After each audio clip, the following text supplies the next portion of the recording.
दोस्तों, किसी के भी मन की बातें जानने के लिए तीन तरीके होते हैं, लेकिन इन तीनों तरीकों को समझना अति आवश्यक है। यदि आप इन तीनों तरीकों को समझ लेते हैं, तो आप किसी के भी मन की बातें बड़ी ही आसानी से जान सकते हैं, समझ सकते हैं। बहुत समय पहले की बात है, एक छोटा सा गांव था। उस गांव में दो भाई रहा करते थे। बड़ा भाई अंधा था, जिस कारण वो हमेशा घर पर ही बैठा रहता था, और छोटा भाई खेती किया करता था। लेकिन खेतों में अधिक जानवर आने से पूरी फसलें नष्ट हो जाती थी, जिस कारण छोटा भाई बहुत परेशान हो चुका था। तभी उसे एक तरकीब सूझी। एक दिन उसने सोचा, खेतों में से इन जानवर को भगाने के लिए क्यों ना मैं अपने बड़े भाई की मदद लूं। वैसे भी बड़े भैया अंधे हैं। अगर वह खेत में बैठे रहेंगे और जानवरों की आहट आने पर वो उन्हें जोर से चिल्लाकर भगा सकते हैं, जिससे हमारी फसलें बच सकती हैं। इसलिए उन्हें मैं खेत में बिठा देता हूं। ये सब सोच विचार करने के बाद उसने अपने खेत में ही एक छोटी सी झोपड़ी तैयार की और अपने अंधे भाई को उस खेत में बिठा दिया और उनसे कहा, भैया, यदि कोई जानवर की आहट आपको सुनाई दे तो आप जोर जोर से चिल्लाना। ये सुनकर वो जानवर यहां से भाग जाएंगे और हमारी फसलें नष्ट होने से बच जाएंगी। बड़ा भाई अपने छोटे भाई की बात मान लेता है और वो उस दिन से खेत में ही रहना शुरू कर देता है। जब भी किसी जानवर की आहट उसे सुनाई देती तो वो तुरंत जोर जोर से चिल्लाना शुरू कर देता, जिससे वो जानवर उसके खेतों से भाग जाते। ऐसा करते करते कई दिन बीत चुके थे। तभी एक दिन उसके खेत में एक हिरण भागता हुआ आता है और वह खेत के बांध को तोड़कर वहां से भाग गया। लेकिन उसी हिरण का पीछा करते हुए एक राजा भी उस खेत में आ पहुंचा। तभी राजा की नजर उस अंधे भाई पर पड़ती है। राजा उस व्यक्ति से कहता है, देखो, मैं यहाँ पर एक जानवर का पीछा करते हुए आया हूं। क्या तुमने उस जानवर को यहाँ पर देखा है? इस पर वो व्यक्ति कहता है, हे राजन, मैं तो अंधा हूं। मैं भला किसी जानवर को कैसे देख सकता हूं? लेकिन मैं आपको इतना जरूर बता सकता हूं कि जो जानवर मेरे खेतों से होकर भागा है वो आपके लायक नहीं है। आप उसके पीछे अपना समय यूं ही व्यस्त कर रहे हैं। राजा उस अंधे व्यक्ति की बात सुनकर बड़ा अचरज में पड़ गया। वो ये सोचने लगा कि आखिर ये तो अंधा है, फिर इसे कैसे पता कि जिस हिरण को मैं तलाश रहा हूं वह हिरण मेरे लायक है ही नहीं। ये अंधा व्यक्ति मुझे कैसे बता सकता है? तभी राजा उस अंधे व्यक्ति से कहता है, कहीं तुम मुझसे झूठ तो नहीं कह रहे? एक तरफ तुम ये कहते हो कि तुम अंधे हो और दूसरी तरफ तुम ये भी कह रहे हो कि जो जानवर यहां से भागा है वो मेरे लायक नहीं है। इस पर वो अंधा व्यक्ति कहता है, हे राजन, जिसे आप एक हिरण समझ रहे हैं, असल में वो एक हिरण नहीं है, बल्कि एक हिरणी है, और वो भी गर्भवती है। और जहां तक मुझे ज्ञान है, मैंने कभी किसी राजा को किसी गर्भवती हिरणी का शिकार करते हुए नहीं सुना है। और इसी कारण मैं आपसे ये कह रहा हूं कि वो हिरणी आपके लायक नहीं है। आप उसके पीछे अपना समय व्यर्थ ना करें। यह सुनकर राजा और भी अचरज में पड़ गया। वो ये सोचने लगा कि आखिर ये अंधा आदमी ये कैसे जान सकता है कि वो हिरणी है और गर्भवती है। राजा कुछ देर सोच विचार करने के बाद अपने सेनापति से कहता है, सेनापति जी, मुझे वो जानवर जिंदा चाहिए, क्योंकि मुझे यह पता करना है क्या वह हिरणी है और क्या वह गर्भवती है। क्योंकि यह अंधा आदमी बहुत विश्वास के साथ कह रहा है और मुझे इस बात की पुष्टि करनी है। यदि वह हिरणी हुई और गर्भवती हुई तो वह हमारे शिकार के लायक नहीं है, क्योंकि हम तो एक हिरण का पीछा कर रहे थे। इसलिए जाओ और पता करो कि क्या वो हिरणी है। सेनापति राजा से आज्ञा लेकर आगे की ओर बढ़ चलता है और कुछ देर बाद जब वह वापस लौट कर आता है तो वह राजा को कहता है, हे राजन, इस अंधे आदमी ने जो भी बातें कही हैं वो बिल्कुल सही हैं। वो एक हिरणी ही है और वह गर्भवती भी है। यह सुनकर राजा आश्चर्यचकित रह गया। उसे समझ नहीं आ रहा था कि आखिर अंधा आदमी कैसे पता कर सकता है कि वह जानवर एक हिरणी है, और तो और वह गर्भवती है। भला एक अंधा आदमी यह कैसे देख सकता है? यह कैसे जान सकता है? आखिर इसे यह कैसे पता चला? ऐसे कई सारे प्रश्न अब राजा के मन में उमड़ने लगे। अब राजा ने यह ठान लिया था कि मुझे इस बात की तह तक पहुंचना ही है कि आखिर यह अंधा आदमी कैसे जानता है कि वह जानवर एक हिरणी है।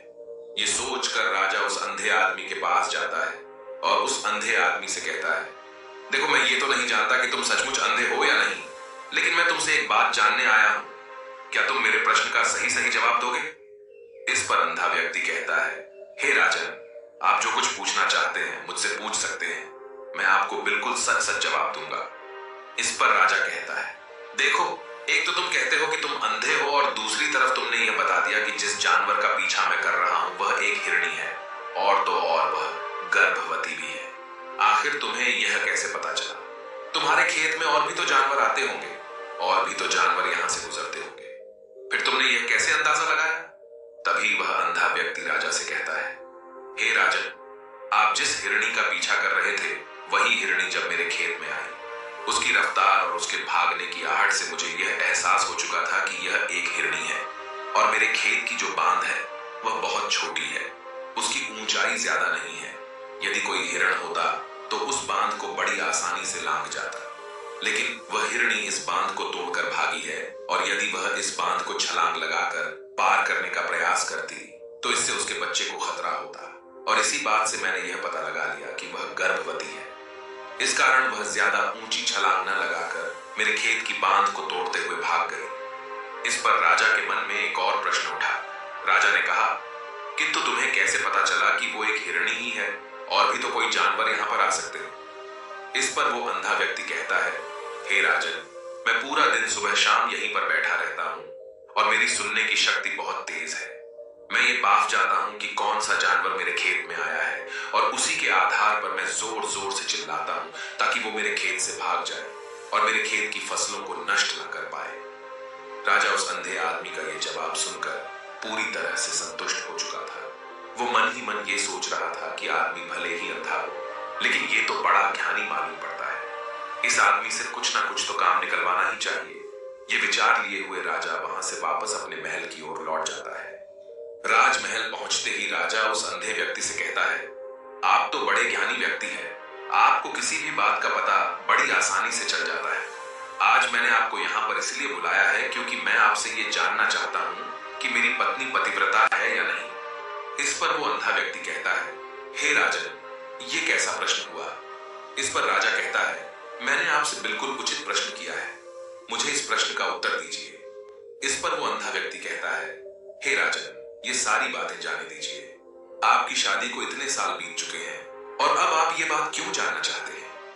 आपके मन में ऐसे प्रश्न क्यों उठ रहे हैं? इस पर राजा जिद करते हुए कहता है, देखिए, आपको मुझे इस प्रश्न का उत्तर तो देना ही होगा।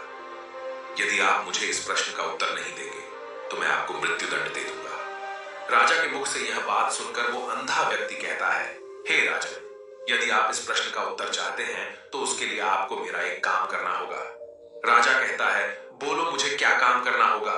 इस पर व्यक्ति कहता है, इसके लिए आपकी पत्नी को मेरे साथ कमरे में अकेले छोड़ना होगा।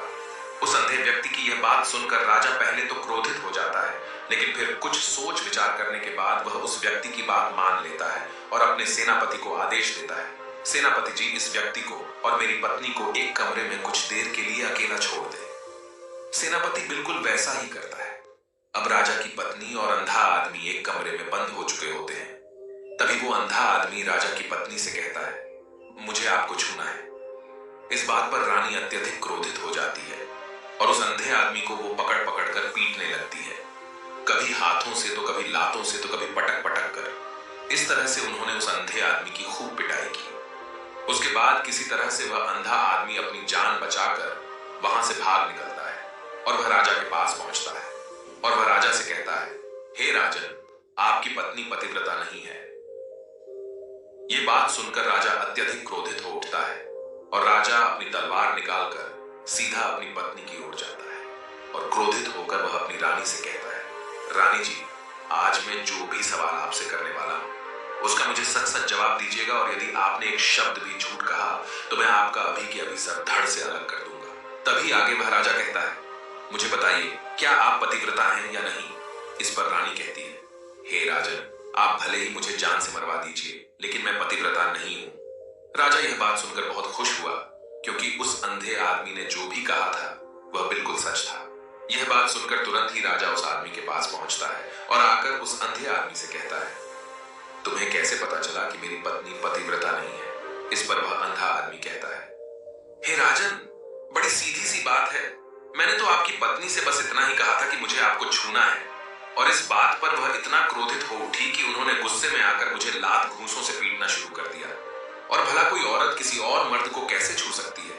लेकिन उन्होंने न आव देखा न ताव, बस लात घूंसे मुझ पर बरसाने शुरू कर दिए। वह भी तो एक छूना ही हुआ। और एक पतिव्रता नारी कभी भी पराये मर्द को नहीं छूती। जब मैंने उसे छूने के लिए कहा था तो वह उस वक्त मुझे मना कर सकती थी, लेकिन उन्होंने तो मुझे पीटना शुरू कर दिया और देखते ही देखते उन्होंने मेरे पूरे शरीर को छू लिया। अब आप ही बताइए, ऐसी स्त्री भला पतिव्रता कैसे हो सकती है? इस पर राजा कहता है, तुम तो बड़े ज्ञानी मालूम पड़ते हो। अच्छा ठीक है, चलो तुम मेरे एक प्रश्न का और जवाब दो। यदि तुमने मुझे इस प्रश्न का सही सही जवाब दे दिया तो मैं तुम्हें यहां से जाने दूंगा। आगे राजा उस अंधे आदमी से कहता है कि तुम मुझे यह बताओ, क्या मैं सच में अपने पिताजी का ही बेटा हूं या फिर किसी और का? इस पर वह अंधा भी कहता है, हे राजन, इस बात से आपका क्या लेना देना? आप किसी की भी औलाद हो, आखिर आप हैं तो इस राज्य के राजा, इसलिए इस प्रश्न को जाने दीजिए। लेकिन राजा कहता है, नहीं नहीं, मुझे इस प्रश्न का सही सही जवाब चाहिए, अन्यथा यह प्रश्न मुझे हमेशा परेशान करता रहेगा। इसलिए मैं इसका सही सही जवाब जानना चाहता हूं। यदि तुम इसका सही सही जवाब दे देते हो तो तुम यहां से जा सकते हो, मैं तुम्हें नहीं रोकूंगा। इस पर वह अंधा आदमी कहता है, हे राजन, इसके लिए तो मुझे आपके मां के पास भी जाने की कोई आवश्यकता नहीं है। मैं आपको अभी अभी यह बता सकता हूं कि आप किसकी औलाद हैं, लेकिन उससे पहले मैं चाहता हूं कि आप मुझसे एक वादा करें कि आप मुझ पर क्रोध नहीं करेंगे। राजन ने कहा, मैं तुमसे वादा करता हूं, मैं तुम पर क्रोध नहीं करूंगा। इसके बाद वह अंधा आदमी राजा से कहता है, हे राजन, आप हैं तो अपने ही पिता के पुत्र, लेकिन आप पर एक कंजूस सेठ की छाया पड़ी हुई है। यह सुन राजा बहुत क्रोधित हो उठा और वह तुरंत तलवार निकालकर अपनी मां के पास जा पहुंचा। वह वहां पर पहुंचने के बाद अपनी मां से कहता है, मां, मुझे सच सच बताइए, क्या मैं अपने ही पिता का पुत्र हूं या नहीं? यदि आपने मुझे सही सही नहीं बताया तो वह यहीं पर अपने प्राण त्याग दूंगा। मुझे बताओ क्या सच है? इस पर उस राजा की मां कहती है, बेटा, तू है तो अपने ही पिता का पुत्र, लेकिन तुम्हारे ऊपर एक कंजूस सेठ की छाया पड़ी हुई है। जब मैं एक बार नहाने के बाद अपना मुंह आईने में देख रही थी, तभी उस कांच के पीछे मुझे एक कंजूस सेठ नजर आता है और उसी की छाया तुम पर पड़ चुकी है। यह सुन राजा बहुत खुश हो जाता है और वह तुरंत दौड़ा दौड़ा वापस उस अंधे आदमी के पास पहुंचता है और उस अंधे आदमी से कहता है, तुम्हें यह कैसे पता चला कि मुझ पर एक कंजूस सेठ की छाया पड़ी हुई है? इस पर वह आदमी कहता है, हे राजन, आपने मुझसे कई सारे सवाल पूछे जिनका जवाब मैंने आपको सही सही दिया है। यदि कोई और राजा होता तो मुझे इसके बदले में ढेरों सारे इनाम मिल चुके होते, लेकिन अब तक आपने एक फूटी कौड़ी तक नहीं दी है। इस बात से ही मैंने अंदाजा लगा लिया था कि आप बहुत कंजूस हो। यह बात सुनकर राजा जोर जोर से हंसने लगा और कहता है कि आप जो भी मांगेंगे वह मैं आपको अवश्य दूंगा, लेकिन मुझे यह बताओ कि तुम्हें कैसे पता चल जाता है कि कौन सी बात सही है और कौन सी गलत? तुम किसी भी बात का इतना सटीक और सही जवाब कैसे दे पाते हो? इस पर वह अंधा आदमी कहता है, हे राजन, मैं तो वैसे ही अंधा हूं। यदि मेरी आंखें होती तो मैं किसी की भी मन की बातें बड़ी सरलता से जान लेता। मन की एक भाषा होती है और यह भाषा मनुष्य के शरीर के व्यवहार के रूप में देखी जा सकती है। उसकी आंखों से, उसके होठों से, उसके काम करने के तरीके से, उसकी क्रियाओं से पता किया जा सकता है कि उसके मन में क्या चल रहा है। उसके आधार पर हम किसी के भी मन की बातें जान सकते हैं, लेकिन मैं तो अंधा हूं, मैं देख नहीं सकता, इसलिए मैं क्रियाओं से देखता हूं। यदि मुझे कोई बात जाननी हो तो अगले आदमी को कुछ काम देना पड़ता है, जिस पर वह व्यक्ति किस प्रकार काम करता है, किस तरीके से इस काम को करता है, उसके आधार पर ही मैं यह पता कर पाता हूं कि उसके मन में क्या चल रहा है। तभी वह राजा कहता है, तो क्या इसका अर्थ यह हुआ कि मैं भी किसी के मन की बातें जान सकता हूं? इस पर वह अंधा आदमी कहता है, हे राजन, अवश्य आप भी किसी भी व्यक्ति के मन की बात जान सकते हैं, किंतु उससे पहले आपको अपने ऊपर काम करना होगा और वह काम है अपने मन को शांत करना, अपने मन को वर्तमान में लाना होगा, जिसके लिए मैं आज आपको 3 तरीके बताने वाला हूं और ये तीनों ही तरीके बड़े ही आसान और सरल हैं। किंतु हे राजन, उससे पहले आपको एक काम करना होगा, अपने मन को एकाग्र करना होगा। जब हम अपने मन को एकाग्र करते हैं, अपने मन को वर्तमान में लाते हैं, तो हम दूसरे के मन की बात जान सकते हैं, क्योंकि वह आदमी अभी भी अपने मन में वर्तमान में ही सोच रहा है और हमें भी मन को वर्तमान में ही लाना होगा, तभी हम उसके मन की बातें जान सकते हैं। यदि हम अतीत में हुई घटनाओं के बारे में सोच रहे हैं तो वह जो अगला आदमी वर्तमान में सोच रहा है, वर्तमान में अपने मन में बात कर रहा है, वह हम कैसे जान पाएंगे? क्योंकि हम तो अतीत की घटनाओं में डूबे हुए हैं, इसलिए किसी के भी मन की बात जानने के लिए सबसे पहले हमें हमारे मन को एकाग्र करना होगा, उसे वर्तमान में लाना होगा। आगे वह व्यक्ति राजा से कहता है, हे राजन, जो 3 तरीके मैं आपको बताने वाला हूं, इन 3 तरीकों से बड़ी आसानी से किसी के भी मन की बातें जान सकते हैं। उसके बाद वह अंधा आदमी राजा से कहता है, हे राजन, जो सबसे पहला तरीका है वह है आंखों पर ध्यान देना। किसी व्यक्ति से बात करते वक्त उसकी आंखों में देखना, उसकी आंखों पर ध्यान देना जो सबसे ज्यादा जरूरी है, क्योंकि आंखें बोलती नहीं पर बहुत कुछ कह जाती हैं। यदि हम किसी व्यक्ति की आंखों के इशारों को समझना सीख जाएं, हम यह जान पाएंगे कि व्यक्ति के दिमाग में क्या चल रहा है, वो क्या सोच रहा है और अभी वह क्या करने वाला है। मेरे पास आंखें नहीं हैं, लेकिन मैंने अपने गुरु से यह विद्या सीखी है, क्योंकि बहुत सालों पहले मेरे पास आंखें थीं और मैं उस वक्त लोगों के मन की बातें केवल उनकी आंखों से ही जान लेता था। इसलिए यदि आप भी दूसरों की मन की बातें जानना चाहते हैं तो आपको भी उनकी आंखों पर गौर करना चाहिए, जैसे कि उनका आकार कैसा है, वह कब, कहां और किधर देख रहे हैं। यदि उसकी आंखें यहां वहां घूम रही हैं, जब आप उससे बातें कर रहे हैं तो वहां वह इधर उधर मोड़ रहा है, कभी ऊपर तो कभी नीचे या कभी आसपास, या फिर उसकी आंखें खुश नजर आ रही हैं या फिर आंखें निराश नजर आ रही हैं, जैसे कि चोर होता है। उसकी आंखों में जब हम देखते हैं तो हमें यह पता चलता है कि अगले आदमी ने कोई गलती की है। ठीक उसी प्रकार जब हम किसी चालाक व्यक्ति की आंखों में देखते हैं तो आपको पता चलेगा कि उसकी आंखों में एक भाषा होती है। एक बहुत ही सीधा और आसान तरीका होता है। यदि आपको यह पता लगाना है कि सामने वाला व्यक्ति आपसे झूठ कह रहा है या फिर सही, तो आपको उसकी आंखों पर ध्यान देना अति आवश्यक है। यदि आपसे बात करते वक्त वह व्यक्ति अपनी आंखें यहां वहां घुमा रहा है, ऊपर नीचे, इधर उधर, दाएं बाएं, हर जगह देख रहा है, तो इसका अर्थ यह हुआ कि वह उस बात से निकलने का कोई रास्ता ढूंढ रहा है, वो कोई झूठ बना रहा है। यदि सामने वाला व्यक्ति आपसे कुछ झूठ कहने का प्रयास कर रहा है तो वह आपसे नजर नहीं मिलाएगा। वह यहां वहां देखेगा, ऊपर नीचे देखेगा, लेकिन वह आपकी आंखों में आंखें डालकर कभी नहीं देख पाएगा, क्योंकि उसे डर है कि यदि उसने आपकी आंखों में आंखें डालकर देखी तो उसका झूठ पकड़ा जाएगा और लोगों को सच्चाई का पता चल जाएगा। और इसी प्रकार कुछ और भी भाषाएं होती हैं। जब आप किसी की आंखों में आंखें डालकर यह देखना शुरू कर देंगे कि उसके हाव भाव क्या है, ठीक उसी प्रकार चेहरे के हाव भाव होते हैं, जिससे हम मन की बातें बड़ी आसानी से समझ सकते हैं और इन्हें भी समझना बहुत जरूरी है। कभी कभी कोई व्यक्ति अपने चेहरे से जैसे आंख, होंठ और बहुत से कुछ अलग अलग व्यवहार करता है। यदि आप किसी व्यक्ति के चेहरे में गौर करेंगे तो आप आसानी से समझ पाएंगे कि वह व्यक्ति निराश है, जब व्यक्ति बहुत उदास है, या फिर वह बहुत खुश है, या फिर उसे कोई बहुत बड़ा दुख है। वह अपने अंदर क्या महसूस कर रहा है, ये सारी बातें हम उसके चेहरे के हाव भाव से पता कर सकते हैं। फिर चाहे इंसान जुबान से कुछ बोले या ना बोले, लेकिन आप उसके चेहरे से सब कुछ पता कर सकते हैं। आगे व्यक्ति राजा से तीसरा तरीका बताते हुए कहता है, हे राजन, इसी प्रकार तीसरी भाषा भी है, अर्थात तीसरा तरीका भी है, और वह है हाथों के इशारे और शरीर का व्यवहार। मन की बात समझने के लिए हमें हाथ के इशारे और शरीर के व्यवहार को समझना बहुत आवश्यक है। कोई व्यक्ति जब बात करता है तो आपने देखा होगा कि वो अपने हाथों को हिलाता रहता है, अपने हाथों से इशारा करता रहता है। बातों के साथ साथ अपना शरीर का जो व्यवहार है, अर्थात बॉडी लैंग्वेज, उसका भी पूरा उपयोग करता है, जिससे हमें यह पता चल पाता है कि वह व्यक्ति हमारी बातों पर कितना ध्यान दे रहा है और उसके मन में क्या चल रहा है।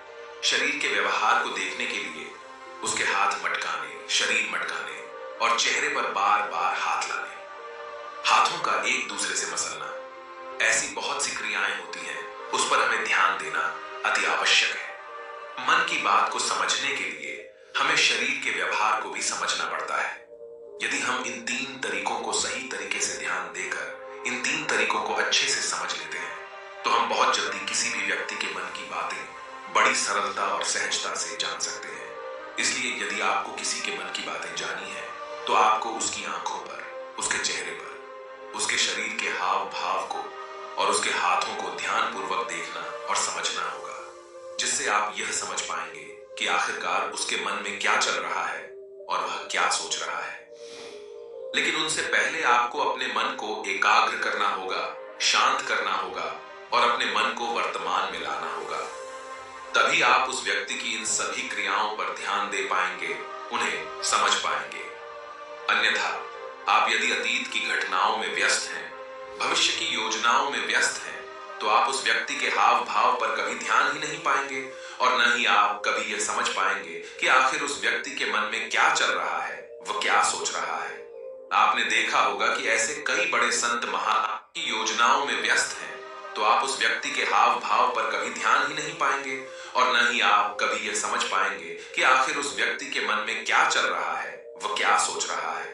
आपने देखा होगा कि ऐसे कई बड़े संत महात्मा हैं जो बड़ी ही शांति से आपको देखते हैं और आपको देखकर ही ये बता देते हैं कि आपके मन में क्या चल रहा है, आप उनसे क्या जानने आए हैं। और इसका सबसे बड़ा प्रमुख कारण यही है कि वह आपको पढ़ सकते हैं, आपको समझ सकते हैं, आपकी मन की बातें जान सकते हैं, क्योंकि उनका मन एकाग्र है, शांत है, और यही कारण है कि वह आपके मन की बातें बड़ी सरलता से समझ जाते हैं।